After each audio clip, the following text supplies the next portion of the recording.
আল Kasem brigade ও তার যোদ্ধাদের মধ্যে আর কাতার বুরেজ ক্যাম্পের দখলদার সেনাবাহিনীর মধ্যে ফিলিস্তিনি সংগঠনের মধ্যে প্রবলভাবে যুদ্ধ হচ্ছে এবং সেই সব যুদ্ধের সংক্রান্ত তথ্য আমরা ছবিতে দেখাচ্ছি।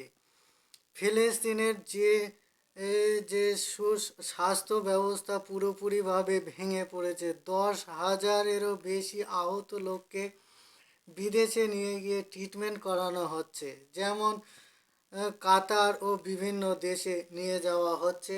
এই ইসরায়েল এতদিন পশ্চিমা মিডিয়ার উপরে ভরসা ছিল, কিন্তু আজকের সোশ্যাল মিডিয়া আসার পর থেকে বিভিন্ন টিভি চ্যানেল যেরকম আল জাজিরা, আল আরবি, এইসব চ্যানেলগুলো আসার পর থেকে ওদের আসল রূপ খুলে পড়েছে।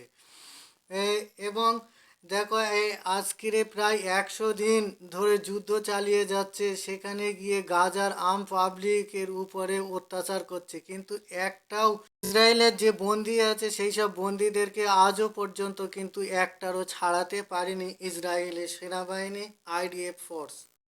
ইসরায়েল নিজেকে নিজে সুপার পাওয়ার বললেও কিন্তু দেখো আজকের এই ফিলিস্তিনের উপরে বোমের উপরে বোম মেরে যাচ্ছে, কিন্তু ওরা একটাও হামাসের সেনাবাহিনীর উপরে কোনো রকমভাবে কিছু করতে পারেনি। ও বরঞ্চ সাধারণ মানুষের উপরে বোমের উপরে বোম মারতেই আছে আইডিএফ ফোর্স।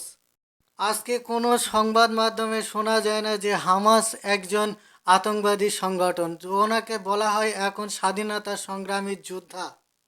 কিন্তু দেখো আজকের এই ইয়েমেনের সঙ্গে ভারতের সুসম্পর্ক আছে, তালিবানের সঙ্গে সত্যি হুতিরা যেটা বলেছে সেই কথা রাখছে। আজও ফিলিস্তিনের সঙ্গে হুতিরা একভাবে যুদ্ধ চালিয়ে যাচ্ছে। আজকে এক্ষুনি খবর এসেছে যে লোহিত সাগরে একটা মার্কিন রণতরীবাহী জাহাজের উপরে ক্রুজ ক্ষেপণাস্ত্র দিয়ে হামলা চালিয়েছে। এই ক্ষেপণাস্ত্রটি ইয়েমেনের হুতিরা ইয়েমেন থেকে আমেরিকার যা নৌবহরের উপরে আক্রমণ করে। হুতি এলাকা দিকে একটি ক্রুজ ক্ষেপণাস্ত্র নিক্ষেপ করে।